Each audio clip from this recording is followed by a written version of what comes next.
The transparent walls of Epsilon Station's diplomatic chamber offered a spectacular view of the gas giant Arctura and its glittering rings. But Naira Zun couldn't appreciate the scenery.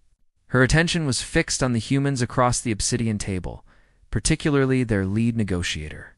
"The Terran Union proposes shared mining rights on Vexus Moon," said Marcus Reed, his dark eyes revealing nothing. "Your people get the northern hemisphere, ours the southern." Ours. Violet's skin tinged deeper with irritation. "Vexus contains sacred sites of the Australian people. We've already conceded 3 minor moons." As commander of the Australian elite guard, Naira had spent her life protecting her species from human expansion. She'd been taught that humans were dangerous, greedy creatures who would strip mine paradise for profit. Looking at Reed's calm face, she tried to see the monster she'd been warned about. "Commander Zun," Marcus said softly, "both our peoples need these resources. War benefits no one." Something in his voice made her pause. Unlike most humans she'd encountered, he seemed genuinely interested in finding middle ground. Before she could respond, the station's alarms blared. "Unauthorized vessels approaching," announced the station AI. "Security breach detected." The diplomatic chamber's doors sealed automatically as explosions rocked the station. Through the transparent walls, Naira spotted 3 unmarked warships. "Pirates," she hissed, drawing her pulse weapon. "They target diplomatic meetings for high-value hostages." Marcus was already at a control panel. "Emergency escape pods are this way," he said, overriding the door lock with surprising skill. "Unless you prefer waiting for them?" Naira hesitated only a moment before following him. Their respective delegations had scattered during the initial blast. As they raced through smoke-filled corridors, another explosion knocked them both off their feet. The station groaned as sections began decompressing. "This way." Marcus pulled her into a small escape pod as the corridor behind them started to fracture. The pod ejected violently, tumbling away from the damaged station toward the nearest moon. Inside, they were thrown against each other as the small craft's stabilizers struggled. That's when it happened. When Marcus's hand accidentally brushed against Naira's arm, a jolt of energy surged between them. Naira gasped as her mind suddenly filled with foreign images. A small house on a green planet. A younger Marcus in a learning institution. The grief of losing someone beloved. What was that? Marcus pulled away, eyes wide. I saw your childhood training grounds, the violet forests of your world." Nira stared at him in horror. "Impossible," she whispered. "The soul echo only happens between Australians who are—" She couldn't finish the sentence. "Between Australians who are what?" Marcus demanded, even as the escape pod's warning systems flashed around them. "Cosmically aligned," she finally said, "but it's never happened with a human before. It can't be real," as their pods spun toward the uninhabited moon below. Naira faced 2 impossible truths. They were crash-landing on hostile territory. And somehow, against everything she'd been taught to believe, she had just formed an unbreakable, psychic bond with a human. The escape pod crashed through the dense canopy of luminescent trees. Finally coming to rest in a ravine on the uncharted moon, Naira kicked open the damaged hatch and surveyed their surroundings. The air was breathable, but thick with spores that glowed faintly in the dim light cast by the distant gas giant.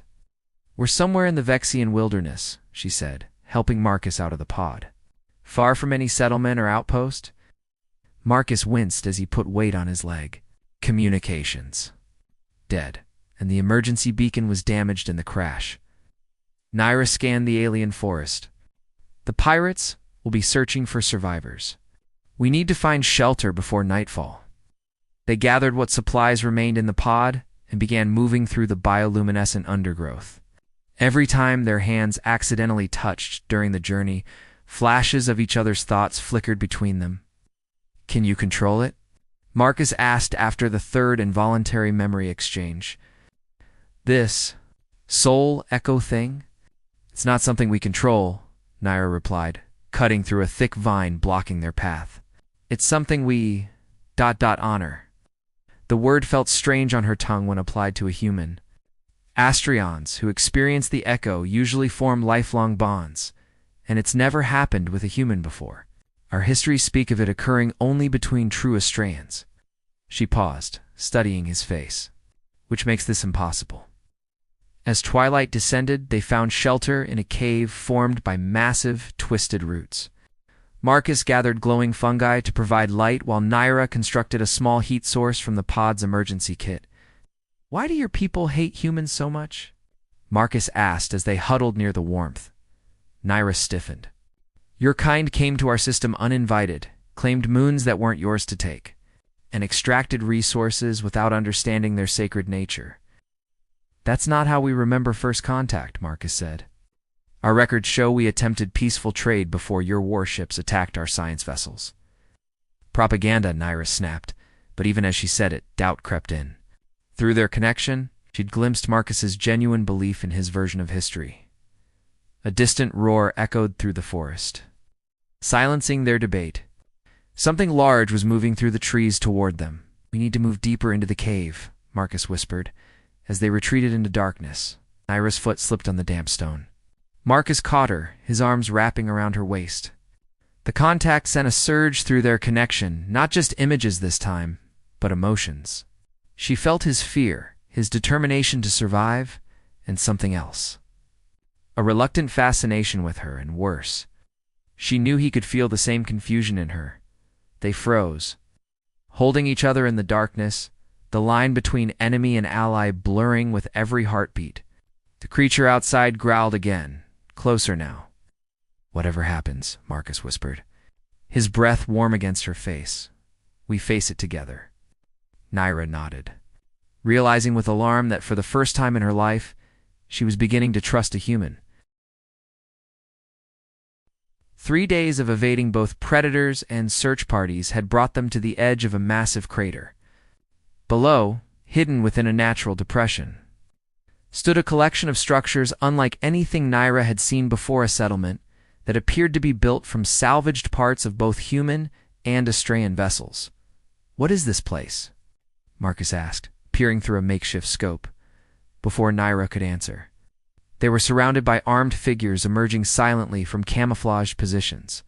Their captors were a mix of species humans, Australians, and even a few Centaurian traders.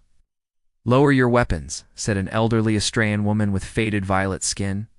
I sensed the echo between them. The guards looked shocked but obeyed. The woman approached, studying them intently. "I am Selena," she said, "elder of Haven Settlement. You are not the first bonded pair to find us, though certainly the most ... unexpected." They were escorted into the hidden community where, to Naira's astonishment, humans and Australians lived side by side. Children of both species played together in communal spaces. Couples, some mixed, some not, worked collaboratively on various tasks. "This isn't possible," Naira whispered. "Yet here we are," Selena replied, leading them to a dwelling carved into the crater wall. "Haven has existed for 30 years, founded by those who questioned the narrative of hatred between our peoples." Over a shared meal, Selena explained how historical records had been altered on both sides to maintain a state of conflict that benefited those in power. The first echo between human and Australian occurred during initial contact, she said. It terrified the military leaders. If our species could bond, how could they justify war? Marcus leaned forward. "You're saying both governments have been lying?" For generations. That night, alone in their assigned quarters, Naira paced restlessly. "Everything I've fought for. Everything I believed. ... Marcus sat watching her, his expression troubled. "If they lied about our history, what else have they hidden?" When Naira finally sat beside him, their hands met deliberately this time. Instead of pulling away, they embraced the connection, allowing their minds to flow freely between them. Images cascaded through their shared consciousness, the beauty of Earth's oceans, the sacred floating gardens of Estrella, childhood joys and sorrows, fears and hopes. When they finally broke contact, tears streaked Naira's violet cheeks. "I've spent my life hating what I didn't understand," she whispered. Marcus gently traced the markings on her face, each touch deepening their bond. Perhaps that was exactly what they wanted. The distance between them vanished as their lips met, hesitantly at first, then with growing certainty. The echo intensified, enveloping them in a shared consciousness where the boundaries between Australian and human dissolved completely. Outside their window, searchlights from a patrol vessel swept across the crater's edge. Their moment of revelation had come just as their pursuers closed in on Haven. The attack came at dawn. Astrian elite forces descended on Haven, their violet battle armor gleaming in the early light. Leading them was Commander Drez, Nyra's former mentor and the most decorated warrior in the Australian fleet. Traitors and sympathizers will be extracted for questioning. His amplified voice echoed through the settlement. Surrender the human diplomat and the deserter, Nyra Zun. From their hiding place, in an underground shelter, Nyra and Marcus watched through a surveillance feed as Haven Mistran and Astraeon alike formed a protective barrier around the community's children. They'll slaughter everyone, Nyra whispered, her fists clenched. Drez doesn't leave witnesses to what he considers abominations. Marcus touched her arm. Initiating a brief echo, we can't let them die protecting us. Selena joined them, her ancient face lined with determination. There is another way. The sacred archives beneath the settlement contain proof of the original echo and the subsequent cover-up. With those records, you could expose the truth. While you what? Sacrifice yourselves? Marcus asked. We've prepared for this day, Selena replied. Hidden passages lead to evacuation ships. But someone must retrieve the archives, while others create a diversion. The plan formed quickly. Haven defenders would stage a resistance on the eastern perimeter, drawing Drez's forces away, while the evacuation proceeded to the west. Meanwhile, Nyra and Marcus would descend to the archives beneath the settlement's central temple, as they moved through the underground passages. Nyra felt Marcus's presence in her mind growing stronger. Their echo had deepened to the point where they could sense each other's immediate thoughts without physical contact. If we survive this, Marcus said as they reached the ancient door marked with symbols from both cultures, what happens to us? Nyra paused, her hand on the intricate lock mechanism. I don't know. No one has written that story yet. The archives revealed themselves as a chamber filled with crystalline memory matrices technology from the earliest days of contact between their species. As Nyra downloaded the vital data, an explosion rocked the settlement above. They've breached the temple, she said, securing the precious data crystal. We need to move. But as they reached the exit passage, Commander Drez and 2 elite guards appeared, weapons raised. I trained you better than this, Nyra, Drez said, his voice cold with disappointment. Consorting with humans? Betraying your own kind? You betrayed us first, Nyra replied, by hiding the truth about our peoples. Drez's laugh was hollow. Truth. The echo is a biological anomaly, nothing more. It doesn't change the fact that humans would strip our worlds bare if given the chance. Like you're stripping this settlement, Marcus challenged. The commander's eyes narrowed. The human speaks boldly for someone about to die. He raised his weapon, aiming squarely at Marcus. In that moment, Nyra made her choice. She lunged forward, pushing Marcus aside as Drez fired. The energy blast caught her shoulder, sending burning pain through her body and through their bond into Marcus as well. What happened next occurred so quickly that later, neither could say who moved first. Marcus seized a fallen guard's weapon while Nyra, despite her injury, executed a perfect sweeping kick that toppled Drez. Within seconds, the commander found himself disarmed and trapped. Kill me, Drez snarled. Prove you've become the animal they are. Nyra pressed her blade against his throat, but hesitated. Through their echo, she felt Marcus's certainty. Eth wasn't the answer. No, she said finally. You'll face justice when the truth is known. As they secured Drez and made their escape through the passage, Marcus supported Nyra's injured body, their shared pain creating a new level of intimacy neither had imagined possible. I felt you choose, he said quietly as they emerged into the light. I felt the moment you chose me over everything you've known. Nyra looked back at the settlement where evacuees were boarding the last ships. Perhaps I'm finally choosing truth, she replied, wherever it leads us. 6 months later, The diplomatic hall on neutral Epsilon Station, rebuilt after the pirate attack, hummed with tense energy. Representatives from both the Australian High Council and the Terran Union sat divided by the same obsidian table where Naira and Marcus had first met. But now they faced a different kind of negotiation. On display before them floated holographic projections of the archive records, impossible to deny or dismiss. The evidence of the original echo between human and Estrella, the secret meetings where leaders agreed to falsify historical accounts, the suppressed scientific studies confirming genetic compatibility between the species allayed bare. For generations, we've been manipulated into hatred. Naira addressed the assembly, her formal uniform modified to accommodate her still-healing shoulder. The echo that Commander Reed and I share isn't an anomaly, it's a return to truth. Across the chamber, Haven survivors now granted refugee status by both governments stood as living proof of peaceful coexistence. Among them was Commander Drez, awaiting trial but permitted to witness the proceedings that would reshape both civilizations. The question before us isn't whether to form an alliance, Marcus continued. Standing beside Naira, Tia to heal the damage done by centuries of manufactured conflict. The debate lasted days, with hardliners from both sides resisting change.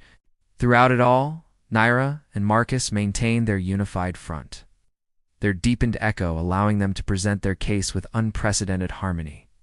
On the final day of negotiations, as representatives prepared to vote on the proposed peace accord, they asked for a moment alone on the station's observation deck. The gas giant Arctura turned slowly below them, its rings catching the light of the distant sun. Marcus took Naira's hands in his, initiating the familiar surge of their connection. "They're going to approve it," he said, sharing the insight he'd gained from reading the human delegates' private communications. Most of them, Naira agreed, having sensed the shift in Australian attitudes. The rest will follow eventually. Change takes time, and us. Marcus asked, drawing her closer. "What happens when our diplomatic mission ends?" Naira smiled, something she'd been doing more frequently these past months. "The research team has confirmed our echo is permanent. Whatever path we choose, we walk it together." Their kiss deepened the bond further, revealing glimpses of possible futures, a home built between their worlds. Perhaps children with violet-tinged skin and human eyes.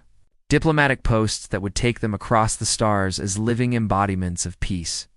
When they separated, Marcus traced the ceremonial markings recently added to Naira's face, symbols of her new role as ambassador of unity. "There will still be resistance," he warned. "Extremists on both sides who prefer the old hatreds." "Let them come," Naira replied, with the confidence of a warrior who had found a cause worth fighting for. "What we've built is stronger than fear." As they returned to the chamber for the final vote, Naira felt a curious sensation through their bond. Something like the human concept of hope blended with the Australian principle of destiny. It was something entirely new, born from their unique connection, yet somehow as ancient as the stars themselves. Whatever challenges lay ahead, they would face them not as a strained and inhuman, but as something the universe hadn't seen before. Pioneers of a shared future, bound by a truth too powerful to deny.